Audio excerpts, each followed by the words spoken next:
नमस्कार। एस्ट्रोलॉजर हरीश तिवारी में आपका स्वागत है। जुलाई का महीना शुरू होने वाला है और जुलाई के महीने में हमारे सनातन धर्म के आधार पे कौन कौन से ऐसे त्यौहार आने वाले हैं जो हमारे जिनको हम लोग करते हैं और किस इन त्योहारों की तारीख क्या है और किस तारीख पे ये त्यौहार आएंगे और व्रत जो है खास तौर पे वो चाहे एकादशी का हो वो चाहे हमारे जगन्नाथ यात्रा का हो। हाँ, एक और चीज़ है कि जो जुलाई का महीना है इसमें गुप्त नवरात्रि भी शुरू हो रही है। तो आपको पता है कि जो जुलाई का महीना है उसमें 25 जुलाई से चातुर्मास भी शुरू हो रहा है, जो अगले 4 महीने तक कोई शुभ काम नहीं होने वाले हैं और जो मांगलिक कार्य हैं वो पूरी तरह से रुक जाएंगे और जो धार्मिक कार्य हैं वो शुरू होंगे। आप पूजा पाठ का इस 4 महीनों में काफ़ी महत्वपूर्ण है और विधान है कि इससे काफ़ी फल मिलता है। अब आपको बताते हैं कि जो जुलाई का महीना है उसमें हमारे कौन कौन से त्यौहार पर्व आ रहे हैं और व्रत आ रहे हैं। योगिनी एकादशी पड़ेगी आपकी 11 जुलाई को। उसके बाद रवि प्रदोष व्रत पड़ेगा आपका 12 जुलाई को। फिर आषाढ़ गुप्त नवरात्रि शुरू हो रही 15 जुलाई से।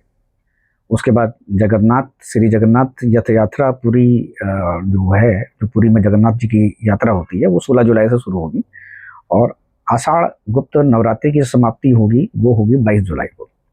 इसके बाद हरिशयनी एकादशी व्रत या देवशयनी एकादशी व्रत 25 जुलाई को शुरू होगा, जिसके बाद भगवान विष्णु जो है वो योग निद्रा में चले जाते हैं। वो निद्रा में चले जाते हैं और पूरे पृथ्वी का जो कंट्रोल है भगवान शिव के हाथों में होता है।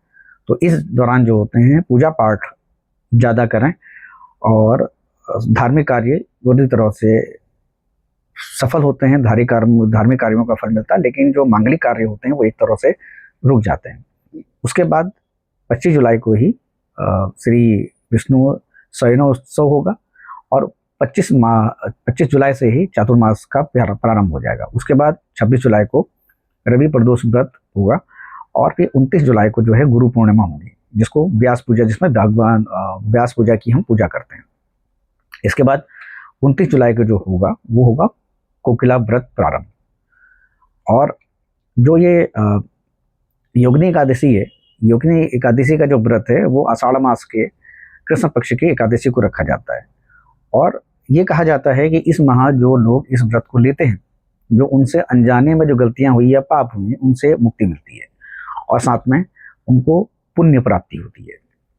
आषाढ़ माह की गुप्त नवरात्रि का भी बहुत महत्व है। आषाढ़ माह की जो गुप्त नवरात्रि है वो 10 महाविद्याओं की पूजा होती है और ये जो साधना होती है रात में होती है। जो साधक होते हैं, जो माँ के साधक होते हैं, जो तांत्रिक प्रक्रियाओं से जुड़े होते हैं या तंत्र से जुड़े होते हैं, वो इस साधना को सबसे ज़्यादा करते हैं। जो गृहस्थ होते हैं आमतौर पर वो नवरात्रि रहते हैं और जो साधक होते हैं वो गुप्त नवरात्रि में माँ की आराधना करते हैं, खासतौर पर उन शक्तियों का। ये एक प्रमुख त्यौहार है, पर्व है, मतलब इसको लोग खासतौर पे साधक ही करते हैं। इसको जो व्रत किए जाते हैं या जो इसकी पूजा विधि है वो थोड़ा सा गुप्त रहती है। आमतौर पर गुरु के सानिध्य में ही या गुरु के संरक्षण में ही इस प्रकार की विद्याओं को, जो 10 महाविद्या हैं, गुप्त नवरात्रि जो है गुरु के सानिध्य में वो करेंगे तो इससे काफ़ी लाभ मिलता है, क्योंकि ये शक्तियाँ जो होती हैं आपको नकारात्मक प्रभाव भी दे सकती हैं। इसके बाद श्री जगन्नाथपुरी रथ यात्रा जो होगी वो पुरी में आयोजित की जाएगी। आषाढ़ शुक्ल पक्ष की द्वितीया को ये यात्रा शुरू होगी।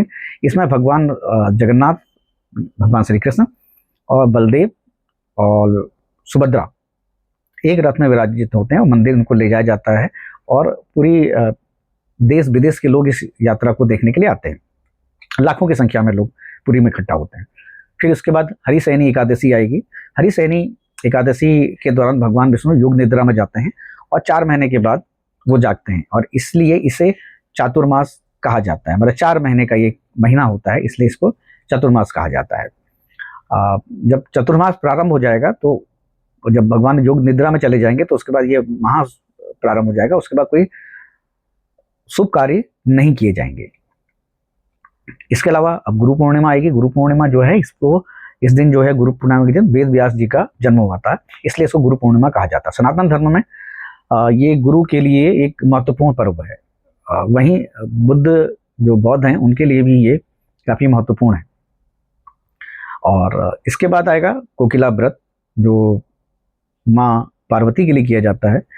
और ये जो आषाढ़ माह की जो पूर्णिमा होती है से ये कोकिला व्रत की शुरुआत होती है और ये व्रत पूरे 1 महीना चलता है। जो सुहागन महिलाएं होती हैं वो अपने अखंड सौभाग्य के लिए की प्राप्ति के लिए इस व्रत को करती हैं। इसमें माँ पार्वती का जो कोकिला रूप है या कोयल का रूप है उस रूप का भगवान शिव की पूजा की जाती है। तो जुलाई माह में कौन कौन से पर्व हैं और कौन कौन से त्यौहार हैं और किस प्रकार की साधना के लिए ये समय है, इस पर था ये छोटा सा वीडियो। कैसा लगा जरूर बताएं।